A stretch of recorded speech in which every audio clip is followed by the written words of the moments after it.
acknowledge who is with you all the time. Hello guys, welcome here in my Lifejourney channel, and today's share is about acknowledging who is with you all the time. It is very important guys that we have to understand that we are not alone. We are with someone. We are with someone who created us. Guys, again, this is just a reminder, a share that we are not alone. Many times we feel lonely, prostrated, and feeling alone. But guys, remember that you are not alone in this earth. You are not alone when you can believe that God is with us all the time.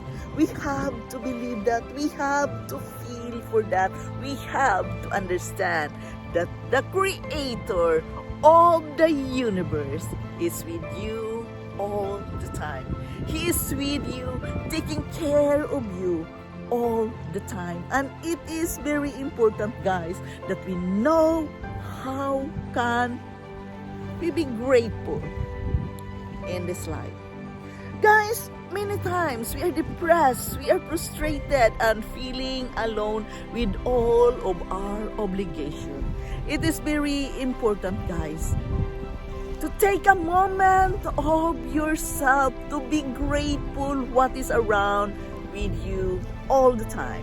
Why? For example, the lake, who created the lake? The nature at the back here, who created that? Who created this beautiful beach? Of course, nowadays, people can create their own beach like this. But this is nature exactly at this very moment I am sitting here. I am standing here.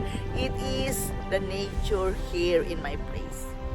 The lake, the woods up there, and your life. You breathe your life every day, and who give that to you?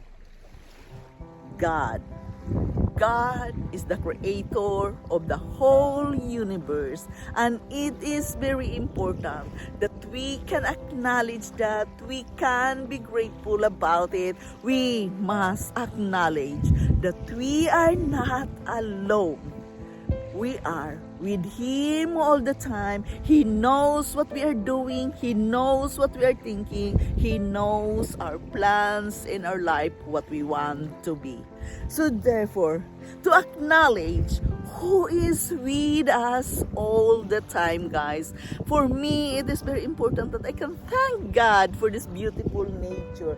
I can thank God that all is well with me. I can thank God that I am breathing this fresh air today because of His grace and mercy with us and in this earth.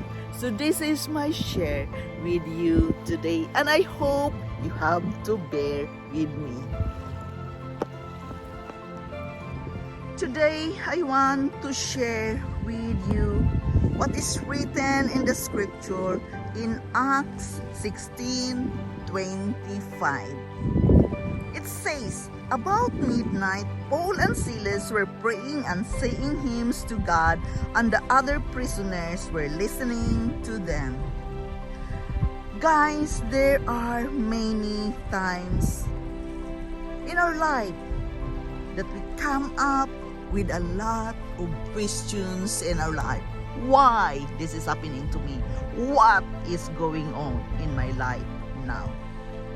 There are all kinds of questions which we have no answer. We could have them there, and we can be upset about it, worried and losing sleep. But we must pray and singing praises to God. We must have an attitude of faith, believing God is with us all the time.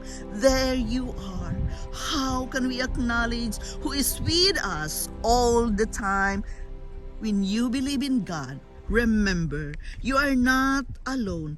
We must have an attitude of faith, believing that God is with us all the time, knowing and believing that God is in control of our life.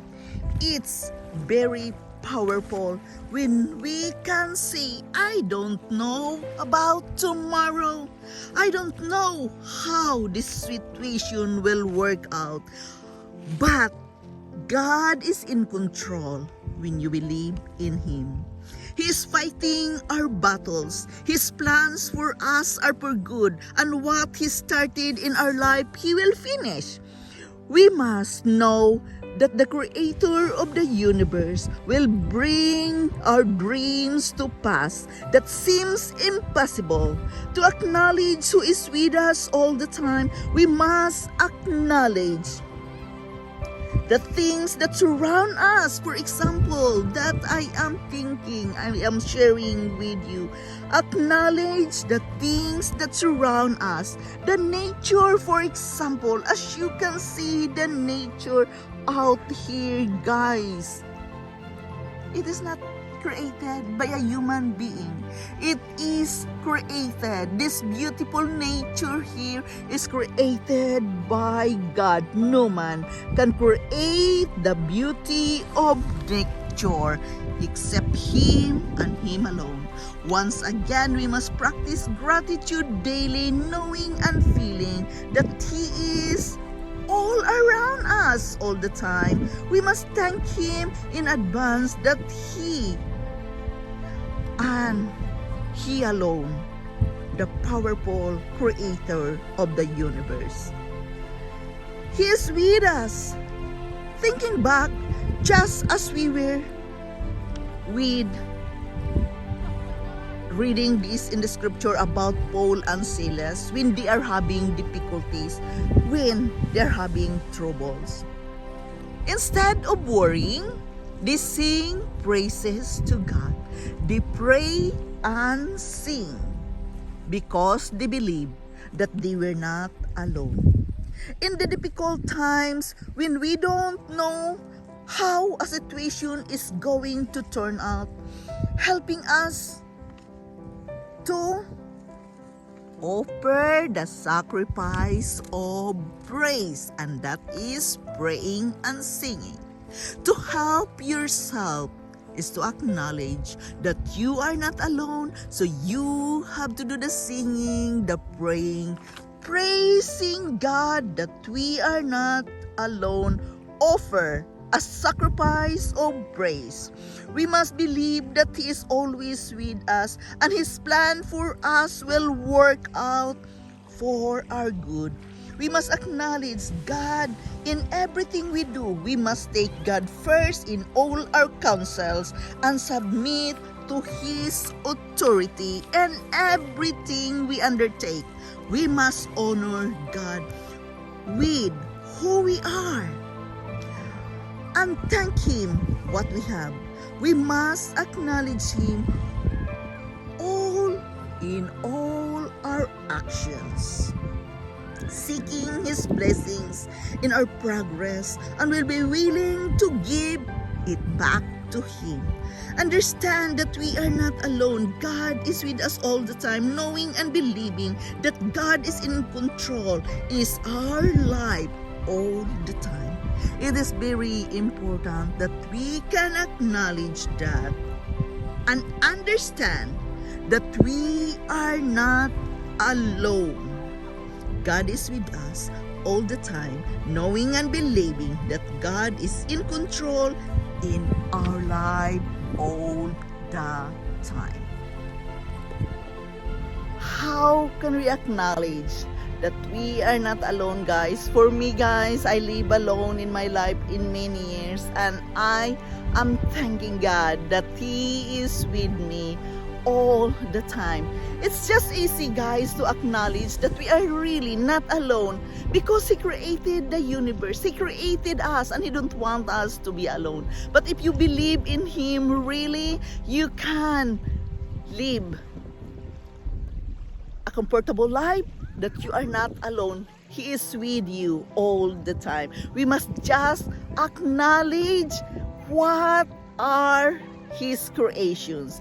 He created the nature. He created the whole universe. He created us. He breathed His life onto us every day. So therefore, guys, just practicing gratitude, being grateful what you have at this very moment, being grateful that you are living in this beautiful nature every day. The lake, the beach, the woods up there is His own creation, and no one can create that except God and God alone. Therefore, it is very important, guys, that we must appreciate the beauty of nature, because so much things nature can help us. It can help us psychologically and physically when we are feeling sad and sorrow and not being comfortable with ourselves, being alone. Just go out to the nature. Just lie down by the beach. There you are. It really helps you and comforts you. Really, guys, acknowledging that we are not alone is very important. Why? Because when we are facing difficulties and hardships in life, it's very difficult. Remember, you are not alone. We must just acknowledge that God is with us all the time. Guys, I am sharing this with you guys from my own life experiences, because I live alone with my children in many years. But I survive life. Why? Because I acknowledge God, that God is with me all the time. It's not easy, but we have just to put our faith and believe in Him. He created the whole universe. He created us and He loved us. Acknowledge His love, that His love is unconditional. So therefore, you must comfort yourself in times of sorrow, that you are not alone. God is with us all the time. Simply appreciate the nature. Appreciate the beauty of the woods. You can go strolling in the woods or lying down here by the beach. Appreciate all these things. There you are. God is with us all the time. Therefore, comfort yourself. There is always a solution to our problems when we believe and have faith in God, that He is with us all the time. This is Yundel. Thank you so much for listening. Thank you so much for supporting me here in my life journey. I am eternally grateful to each and every one of you supporting me here in my channel. Thank you so much, guys. I love you all, and bye-bye.